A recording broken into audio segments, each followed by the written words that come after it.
And now the news in full. The Kano State government has insisted that Sanusi remains the Emir of Kano. This is following a federal high court order on Thursday, which nullified the reappointment of Muhammadu Sanusi II as the 16th Emir of Kano.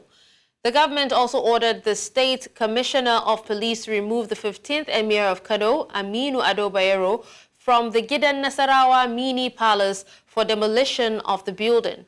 The State Attorney General and Commissioner of Justice, Haruna Isa Dederi, accompanied by the Secretary to the State Government, Bafa Bichi, gave the order while addressing newsmen at the Government House.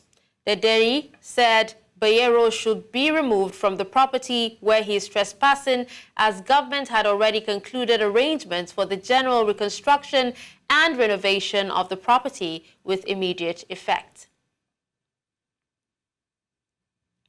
Now joining us from Kano to shed more light on this is a public affairs analyst, Mohammed Abdullahi. Hello, Mohammed. Thank you so much for joining us. Hello, good afternoon. It's my pleasure, Nigerians. All right, so firstly, Mohammed, what does this power struggle reveal about the underlying tensions and dynamics within the Kano State government and also the Emirate? Thank you for that question. It's actually very shocking and alarming, the rate at which perhaps, whether from government and even individuals, powerful individuals within the country, disobey court orders. It's not something that is new, actually, and it's shocking. You know, for several occasions, several activities, and several times across the country, we've had, particularly even government, whether federal, state, disobeying court orders, to their own advantage, picking to just obey court orders that is advantageous to them, and then ignoring orders that they feel it's not is disadvantageous to them. So the quagmire in Kano at the moment is because of basically the disobedience of court orders, which is not new.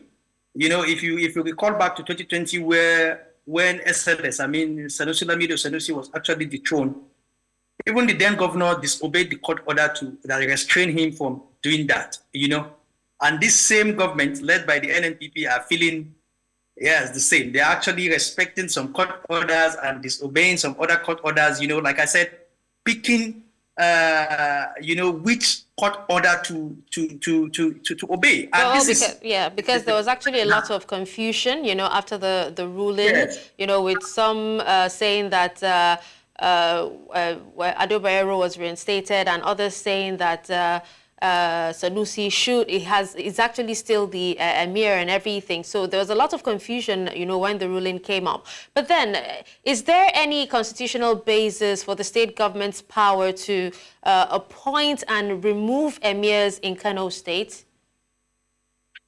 Yes, that is actually, the constitutional power, is reposed on the governor. He's actually in charge. In terms of our constitution, to either appoint or then depose emirs or king. So can he overrule the High Court's ruling?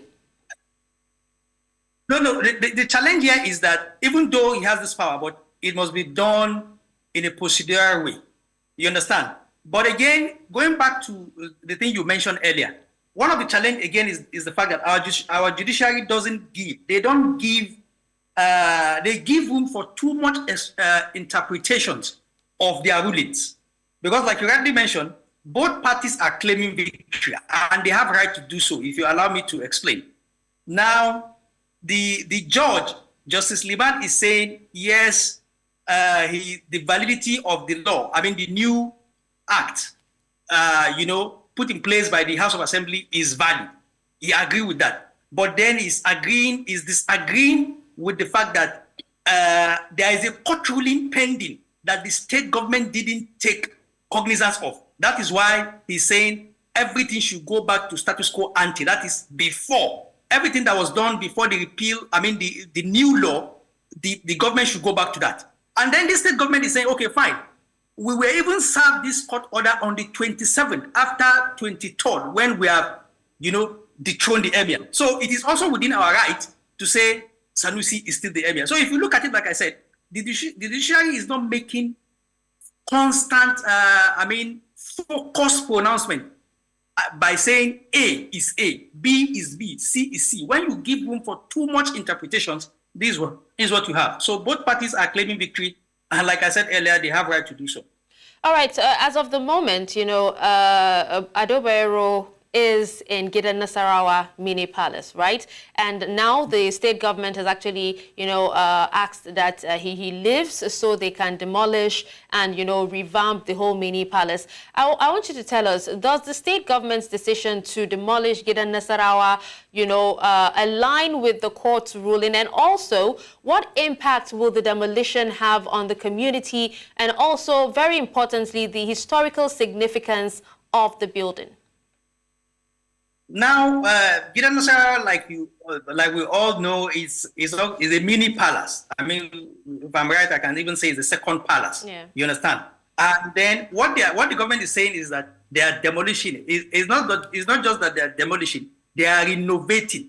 They want to refurbish the building, and it's actually owned by the government. Remember, the palace is not owned by any individual. It's not owned by whether the Bayero family or the SNS family or any other individual. It's actually owned 100% by the government. So they actually have right to do what they want to do as a government with their property.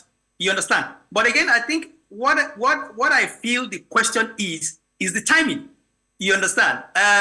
It's the timing is not right, because it's actually very conflicting that the government is choosing this critical time, this very conflicting time, this feudal time for them to refurbish their property. And what I feel is definitely is going to cause a lot more chaos, because it will be very challenging and difficult to evict the emir there. It will be very, very, his supporters wouldn't give room for that. That might cause chaos, and we won't want that to happen to Kano, that's experienced a lot of relative peace concerning the challenges, insecurities that have bedeviled the northwestern states in recent past. So I think the timing is a challenge here.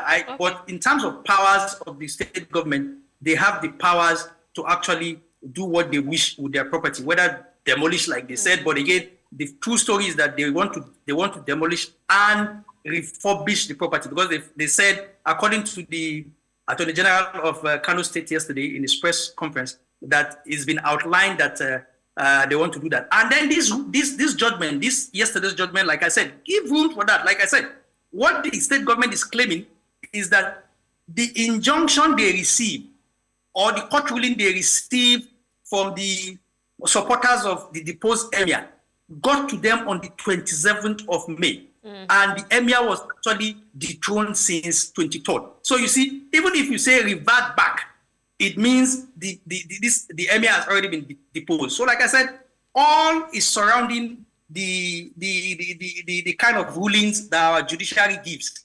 It will behove on the judiciary to give clear, very clear rulings that won't be ambiguous, that won't make too many interpretations for people to be confused on. And again, lastly, please, the media isn't also helping matters. A lot of stories is flying in the media, conflicting even what happened in the court yesterday. We understand that, some of the media are supporters of each party, whether the state government or the thrown emir. But it's really challenging. What you find out there, even from what the media is interpreting from the court ruling, is really, really very, very conflicting and very biased. All right. Well, thank you so much for speaking to us and giving us your opinion on this particular topic. Thank you, Mohammed.